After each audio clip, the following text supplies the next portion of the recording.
siswa dari TI 4203 dengan NIM 120.118.0180.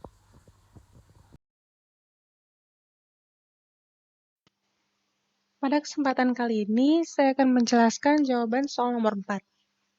Sebuah eksperimen dilakukan untuk menginvestigasi pengaruh dari 3 metode mengajar terhadap kelompok siswa yang terdiri dari 20 siswa. Setiap siswa dipilih secara acak untuk diberikan sebuah metode mengajar, dan pada akhir program selama 4 pekan, diuji dengan sebuah ujian yang terstandarisasi. Hasil ujian untuk 20 siswa disajikan pada tabel 4 berikut. Ukuran sampel untuk setiap perlakuan adalah kecil, dan hasil uji normalitas menunjukkan bahwa asumsi normalitas data tidak terpenuhi. Gunakan uji Kruskal-Wallis untuk menginvestigasi bahwa nilai median skor ujian terstandarisasi siswa untuk setiap metode mengajar adalah tidak sama pada taraf nyata 5%. Ada beberapa langkah yang akan kita lakukan. Yang pertama, uji hipotesis H0 dan H1, di mana H0 adalah nilai median skor ujian terstandarisasi siswa untuk setiap metode mengajar adalah sama, atau μ1 sama dengan μ2 sama dengan μ3. Dan H1 adalah nilai median skor ujian terstandarisasi siswa untuk setiap metode mengajar adalah tidak sama, di mana μ1 tidak sama dengan μ2 tidak sama dengan μ3. Berikut adalah tabel ranking observasi dan jumlah ranking.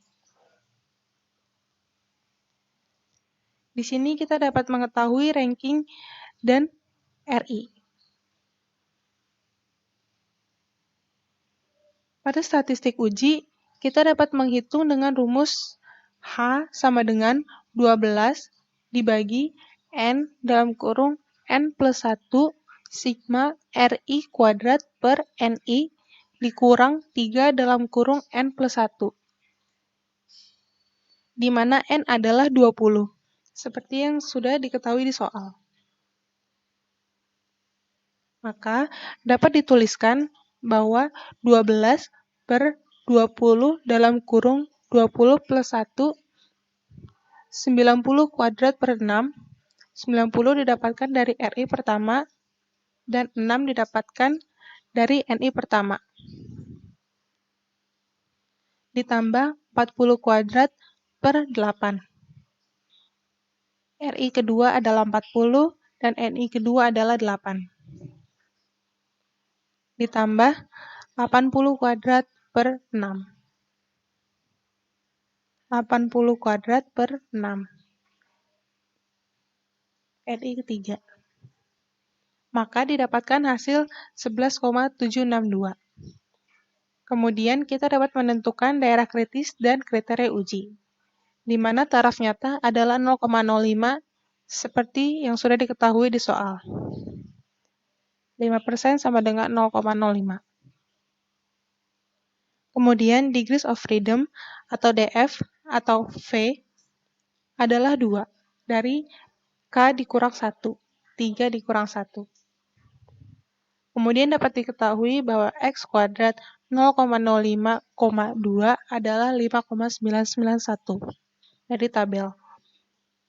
Kemudian kriteria uji, tolak H0 jika H lebih besar sama dengan 5,991 dan tidak tolak H0 atau terima H1 jika H lebih kecil dari 5,991.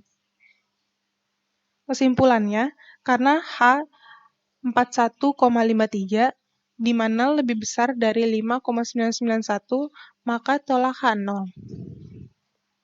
Maka pada taraf nyata 5% dapat cukup bukti untuk menyatakan bahwa nilai median skor ujian terstandarisasi siswa untuk setiap metode mengajar adalah tidak sama.